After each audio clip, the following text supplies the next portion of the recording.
California's giant sequoias can live for thousands of years, but scientists say they've rarely seen the kind of intense fires that have swept the state in recent years. The KNP complex fire is just 11% contained and is burning across nearly 50,000 acres, including treasured groves in Sequoia and Kings Canyon National Parks. And another fire is blazing in Sequoia National Forest to the south. The national parks are closed to visitors, but special correspondent Kat Wise got a first-hand look on a recent tour with officials. And you can see we're standing up on the slope, and the fire came from below. And those are the conditions that, if the weather had been bad, would have generated running crown fire and could have carried the flames up into the canopy of these trees. At the smoke-filled entrance to Giant Forest in Sequoia National Park, the proud sentries known as the Four Guardsmen still keep their watch. They're probably 2,000 to 3,000 years old. These trees have survived hundreds of previous wildfires. Scientists like Christy Brigham feared the ancient trees wouldn't survive the KNP complex fire, which has been burning dangerously close to the trees for weeks. Fire crews wrapped the bases of the Guardsmen in a flame-retardant foil to protect them. And Brigham says longer-term efforts of prescribed burning, where crews set controlled fires to help thin the forest and clear debris, helped save these national treasures from destruction. This is a place of majestic giants. These trees are some of the oldest and largest living organisms on the planet. And today, the air is thick with smoke from fires all around us. While some areas of the park have had prescribed burns for the last 6 decades, others are a tinderbox. This area was at risk because of how dense this forest is. Those branches are 100 feet off the ground. But in this new kind of fire, you can get crown fire into a crown that high.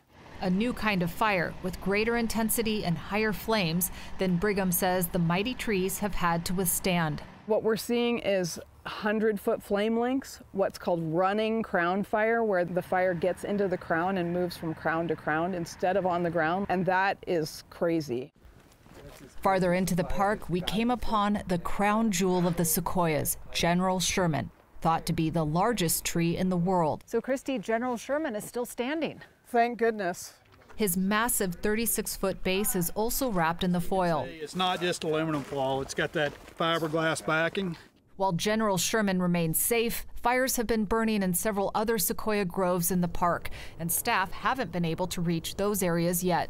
The wrapping that we saw today and the raking, those are all things we never had to do because we did not have high severity fire. It's an alarming trend. We really are seeing impacts of climate change that these parks and models did not predict until 2050 or 2080 at the earliest, and they are happening now. The drought that California had 2012 through 2016, it was incredibly severe in the Southern Sierra, where we are right now, killed 5.8 million trees. That many dead trees really changes fire behavior, and that's what we're seeing. Those impacts are coming at an unnaturally fast pace. We cannot have huge swaths of land converting from forests to shrubs overnight. The plants and animals can't adjust to that. Things we care about, clean air, clean water, they will be detrimentally affected. They will be negatively affected by those rapid, large-scale, abrupt changes. Last year's Castle Fire killed 10 to 14% of the entire population of giant sequoias, which only grow in California's Sierra Nevada mountains. When we got the drone footage, the helicopter footage, we all cried. We had never, ever seen anything like that. And when we finally hiked out there in the spring and saw it in person, people were hopeful, like, oh, maybe it won't be as bad as it looked from the helicopter. And we hiked out there 8 miles, no trail, and it's devastated. Black dirt, almost no seedlings, entire sequoias turned to sticks. That is what can happen if we do not prepare beforehand. A year later, 2 sequoias are still burning from the Castle Fire. We used our helicopter, we dumped water on them. They're still burning. And unless we get a heavy winter, a regular winter that really dumps snow, cools them down, gets the wood fully saturated, I don't know when they're going to stop burning. That is climate change.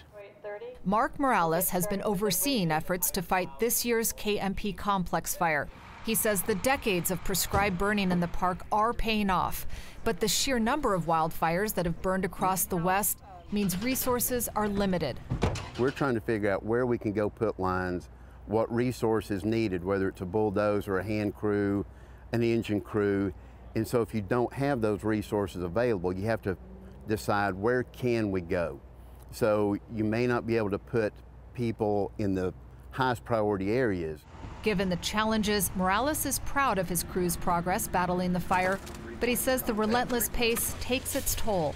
They have been at this for an extremely long time. And so, they're at not even at the end of a very long season. So cumulative fatigue is an issue for all of the leadership on those crews that they have to constantly assess. But it's been a tough season. And they aren't yet out of the woods. After a fire, it regenerates and then it grows very fast. In a sequoia grove used by UC Berkeley for research that hasn't burned in 100 years, Robert York points out the potential for the kind of destructive fire that happens when too much fuel piles up on the forest floor.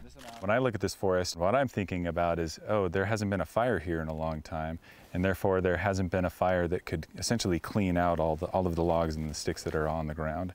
I also think about how difficult it might be to have a good fire at this point because there's so much fuel. That's going to create more intensity for when a fire does occur. This is an area that was burned with a prescribed fire in 2012.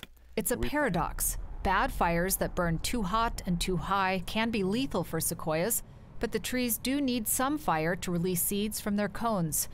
And the years-long western drought and hotter temperatures are threatening the viability of those seeds. So if we continue to have hot and dry springs, even if we do get dispersal of seeds, if they don't have adequate soil moisture, they're not going to survive, and there's going to be failures of giant sequoia seedlings.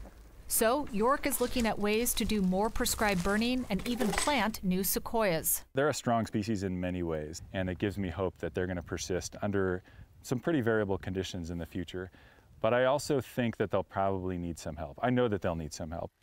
Christy Brigham agrees that the ancient sequoias will struggle to survive without some help. The action has to happen before the wildfire comes. And the problem is when it's not burning, people don't feel the urgency. We need to do the prescribed burning and the restorative thinning before the fire gets there. Out of the ashes, she hopes will rise a new sense of urgency to protect these pillars of living history. We do think of them as being immortal, and that is one of the things we love about them. They're like superheroes, right? Nothing can kill them. They live forever. They've been here 2,000 years, but they are being killed. They're being killed by actions that we have taken, by climate change. 2,000 years of living history. I mean, they're ancient beings and they're dying before our very eyes. And what really gets to me is that we're not acting fast enough. A reminder that even some of the world's most resilient organisms can be casualties of climate change. For the PBS NewsHour, I'm Kat Wise in Sequoia National Park.